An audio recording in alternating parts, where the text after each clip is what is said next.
So one of my pet peeves is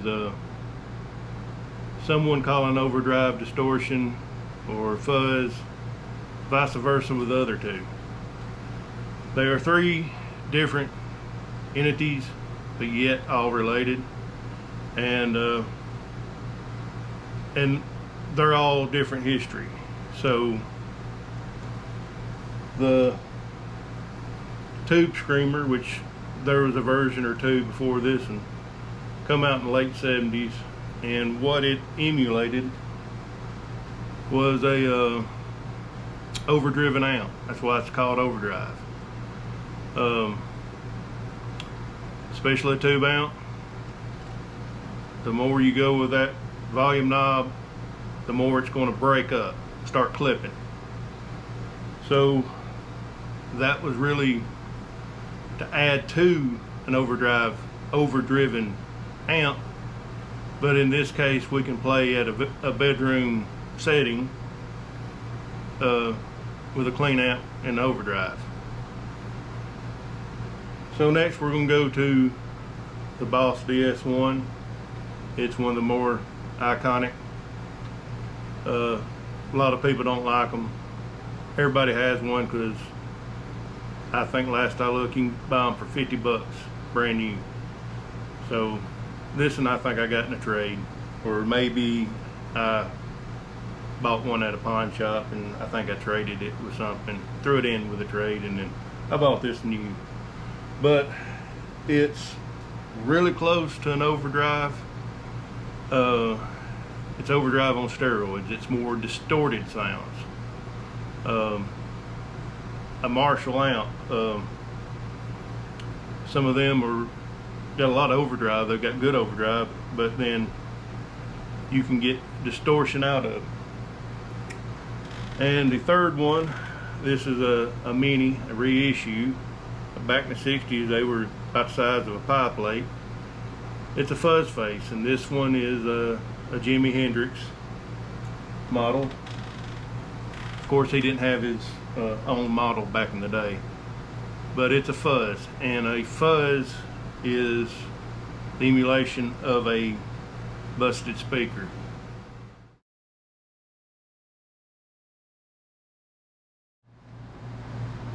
So we're running through the Vox AC10 and a mid-80s Japan-made Stratocaster.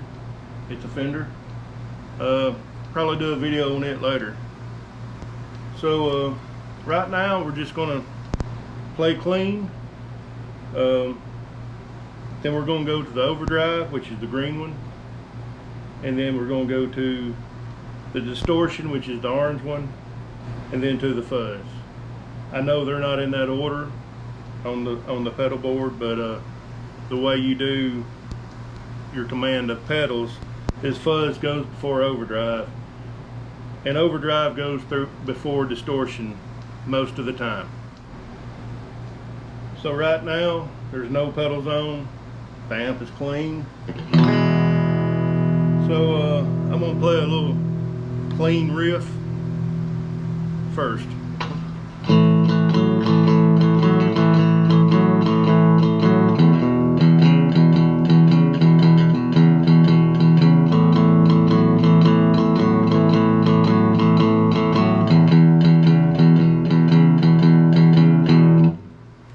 Now we're going to hit this tube screamer, which is overdrive.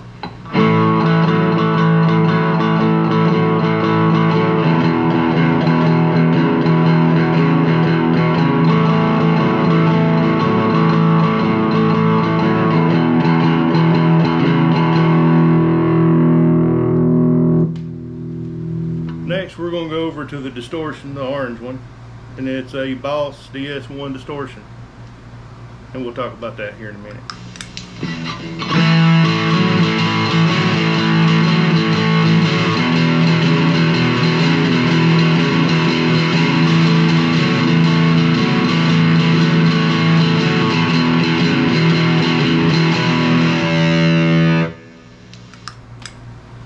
Next, we're going to the fuzz face.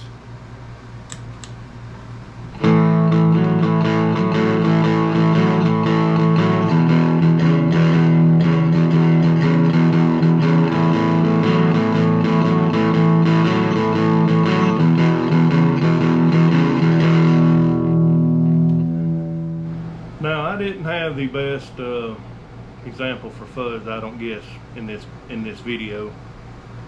But we're going to do some honorable mentions here. Another popular overdrive, it's a Boss Super Overdrive. It's a good tone. It's a little, to me, it's a little heavier than the Tube Screamer. And then there's a Boss Blues driver. It's a little lighter. It's probably more like the Tube Screamer. The Tube Screamer is probably the most copied circuitry of any pedal. And over here we have another pedal. It's an overdrive. It's a Boss Metal Zone.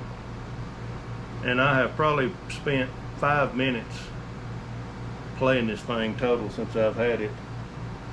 And how I ended up with it, normally I wouldn't have bought it. How I ended up with it, me and some friends was what we call guitar safaring up in Nashville one day, and one of my friends had done bought some stuff and was in a pawn shop, and he saw that, and he said, if you'll buy that for me, I'll pay you back on Friday. Well, instead of bringing me my money on Friday, he brought me a pedal. Didn't like it, so I got stuck with it. And this is probably the one I should have used on demo. Now this is a big muff. It's not one of the originals. It's pretty crude. It don't have a power supply. You have to put a 9-volt battery in it. But it's one of the Russians from the early 2000s. I bought it new.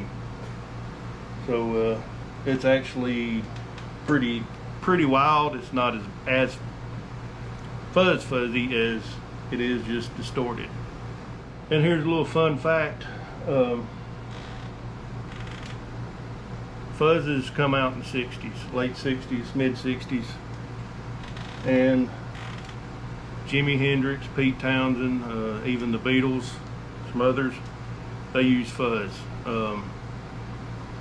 So there's a lot of companies in that area at that time. Tone Bender, Big Muff, Electro Harmonix, Big Muff, and some other fuzzes. But the fun fact is, it wasn't first time fuzz ever showed up on a recording. Was actually a country song. I believe I'm right, 1956. Marty Robbins, Don't Worry About Me. Something happened in the studio. The bass had a fuzz sound. Instead of re-recording it, the producers and engineers liked it. So that's where fuzz comes from. So that's the explanation between the three. So I hope you enjoyed it, and we'll catch you on the next one.